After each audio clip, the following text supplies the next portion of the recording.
Hello, Greg Harrelson here, and I just want to start off by saying thank you and welcome. I'm, happy to be able to share with you some information about an important real estate pillar, generation pillar for our business, which is centers of influence. And we're going to talk about the rules of engagement.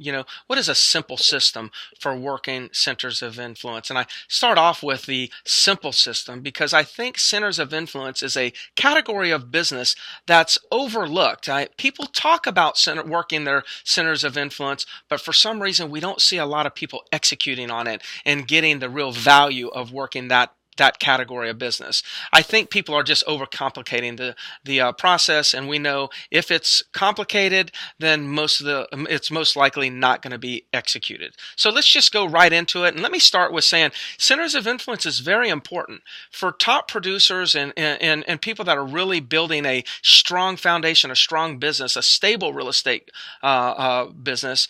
You'll see that nearly or on average about 30% of their production will come from centers of influence or referrals from their centers of influence, and then 70% will come from outside of centers of influence. So I wanted to give you that baseline. I think it's important to know that that's where you should be striving for, about a 70-30 split, 70 other and 30% coming from direct sales from your centers of influence list or referrals that are coming from people that are on your centers of influence list. So for the most part, I would assume you know what centers of influence is, but I also know that some people call it sphere of influence. That's really a term. Those two terms are interchangeable in our industry.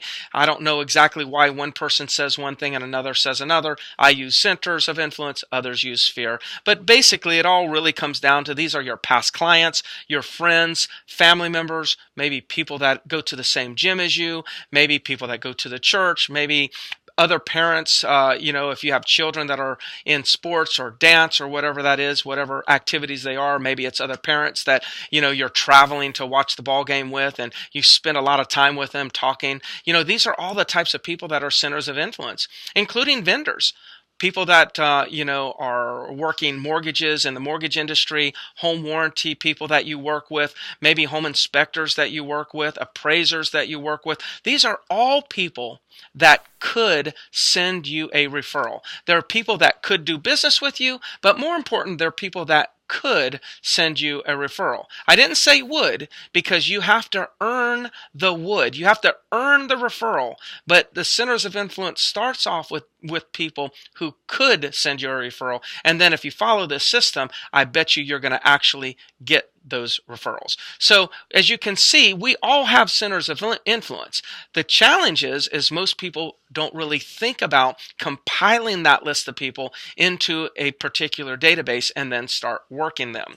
So let's just go ahead and start with what can you expect when you're working your centers of influence. Here's the type of return you can expect. You should get a 10% return in business off the size of your database. So if your database was 100 people, you should get 10 deals off of 100 people, which is a 10% return. Now, keep in mind, I'm not saying that 10 people out of the 100 are going to do a deal with you. What I am saying that you should do 10 deals out of the 100 people. Now, that could be a few deals coming directly to you. So maybe 3 of the people in the 100 do a deal. They buy or sell. That would be a direct deal with your centers of influence. But then the remaining amount will come indirectly, which would be somebody who's in your centers of influence database, but they are not doing a deal. They're not going to buy or sell, but they're recommending you to a friend or family member or coworker who's thinking of buying or selling. So when you have 100 people in your database, that doesn't mean you're only really reaching 100 people. If you add enough value to those 100 people, then those 100 people become advocates for you and they start to recommend you. And when you start working your database in that way and that starts to happen, then you're going to get a 10% return. Now, if the database was the size of, say, 200 people, then it's 20. If it's 300 people, it's 30. But keep in mind, we're not talking about a random database. Don't just go buy a bunch of emails and numbers off of the internet, put them in a database and expect that type of return. We're talking about a centers of influence database, people that would be looked at as an acquaintance months or better to you. They're either an acquaintance, like I said, at the ball field, you're sitting next to them, chatting with them every once in a while, or they could be more than acquaintance. They could be a friend or a family member, a coworker, etc. So 10% of the size of your database should equate to the number of transactions you do annually from that database. So that's an exciting number. So number one, though, it's important that before you get started, you've got to gather your database, get it organized. Some people say, well, Greg, I really don't have a big centers of influence. Well, let me tell you, your centers of influence are in your phone right now. If you pick up just about everybody pick up their phone, look at their contacts list, you'll see that you've got people saved in your contacts on your smartphone. If you took the time to save them in your contacts, then they're probably somebody that should be in your centers of influence. For example, for me, I've been getting text from this guy who's the new coach of my 8-year-old son's basketball team. Now, I knew this guy a little bit. I wouldn't say he's a stranger. I would say he was an acquaintance. But then I started getting to know him a little bit more because now he's, the coach for my son's team, and we're receiving texts from him, constantly of when the practice is, when the games are. I'm actually moving him into my centers of influence. He is definitely somebody who could send me a referral, and he could do a deal. I don't know if he will. That'll be up to me on how I work that database, and if I eventually earn his trust, then obviously I'll be the go-to real estate professional for that particular person. So start off with who's in your cell phone, start building your database. Then look at your friends, look at the people that you're working with, look at the people that you go to these the clubs with or the gyms with, or if you're with the Boys and Girls Club, who else is on the board member? Who else is on the board in addition to you? Look at those things, start compiling that list. Now let's go ahead and get started and talk about the simple process. And there's only 5 things that you really need to do. So when I say simple, it's very simple. Number 1, to start working your database and start getting that 10% return, here's what you have to do. Every single quarter, that's every 3 months, you need to call your database. Now I know that sounds very, very basic. It is basic. See, the key is it's simple, and too often, it's the simple strategies that are not being worked. This is an opportunity for you to work this. So you need to call your centers of influence once every 3 months. You call them every quarter. And you don't have to, it's not a hard pitch. You're just calling them up and saying, hey, it's Greg Harrelson here with Century 21, the Harrelson Group. Just wanted to touch base with you. I know we see each other at the gym, every once in a while. Just wanted to kind of connect with you, see how things are going, see if there's anything I can do for you, maybe talk to you about your real estate plans for the upcoming year. It's a very soft call. You're not asking them when are they selling, when are they planning on buying something. You're just touching base with them, engaging with them, letting them know you're in the business and you'd be happy to serve them or any of their friends or family members in the future. You're making yourself available. And you're only going to do that once a quarter, so it's not too overbearing. The second thing you want to do is you want to send a direct mail piece to your centers of influence once a month. So you're going to call them once a quarter. Now we're going to mail them once a month. Now I get the question, well, what should I mail them? Well, I recommend one of 3 things. You can type out a letter, stuff it in the envelope, and it could be about the market, how the market's doing. And if you're kind of lost for what to say, what data to actually share, most of the MLSs that you go to, or if you just open up your MLS and kind of look around, they have reports, they have data. You could print off a month report, stuff it in that envelope with a note, and send it to them. You could actually do what I like to do is do a just sold card to your centers of influence and take the few sales that you had the previous month, put them on a postcard and send it out there and say, hey, this is the successes that we had this particular month. If maybe you don't have a lot of successes right now, maybe you could use the company's sales for the last month and put on there that our company just sold these 10 properties, whatever that number is, and put those pictures on that postcard and send it off. What's the point? The point is you want them to associate you with doing deals, with selling property. So they're going to get a call from you once a quarter, but then they're going to get a direct mail piece, and they're going to be reminded once a month, wow, Greg is really selling real estate. Man, Greg is active. Greg must be full-time. Greg must be doing something right. This is happening every single month. I understand they're going to take that postcard, they're going to look at it, and they're going to toss it in the trash can. I'm not, I'm not oblivious to that. I understand that's the case. But if I can just get them to look at it a little bit and associate my name with success, then I have accomplished the goal for that particular task that month. The next thing you want to do is you want to email them once per month. Now, there's a few things that you can do there. You could set up a 12-month drip campaign. You could actually go ahead and email that to them, and it's all automated, so everyone gets it the same time of the month. That'd be great. What I like to do is I like to put them into my Real Geeks platform website where I can save a sold search. So every month, a report goes out to my centers of influence that shows them everything that's sold or came on the market or went pending in the community that they live in. And they'll get that every month. So now, remember, I'm sending them a mailer once a month. They're seeing that I'm successfully selling property. I'm sending them an email once a month. Actually, the computer is sending the email. It's automated, so I don't have to really put much effort into it. It sends them that email, and it tells them what's going on in their particular community. So I'm not talking about what's going on in the entire market. I'm referring to what's going on to their community because I know that has the most value to them.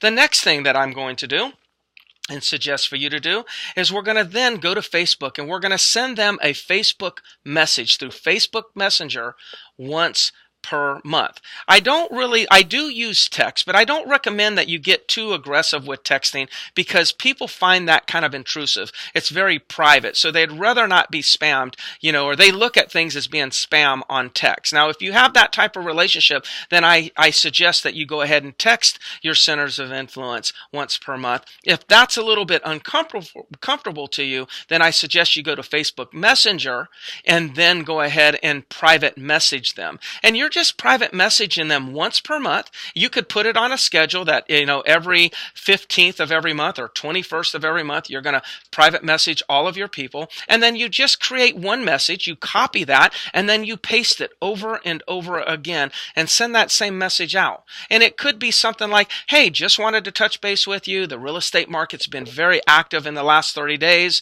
I keep you up to date, every once in a while. Just want to make sure that you got my postcard and you saw the sales that I've had. Something like that. Or you could say, hey, if there's anything that I could be doing for you, please let me know. If you'd like to send you updates on what's going on, just message me back. I'll make sure I shoot you an email. All you're really doing is making yourself available to them. And again, you're keeping on the top of their mind. See, once a quarter, you're going to call them. Once a month, you're going to mail them. Once a month, you're going to email them. And once a month, you're going to message them. As you can see, what we're doing here is we're using multiple channels of communication to reach out to them. Man, they look at the phone, there we are. They look at their computer, there we are in their email box. They look in their mailbox, there we are. They look in Facebook or their Messenger app, there we are.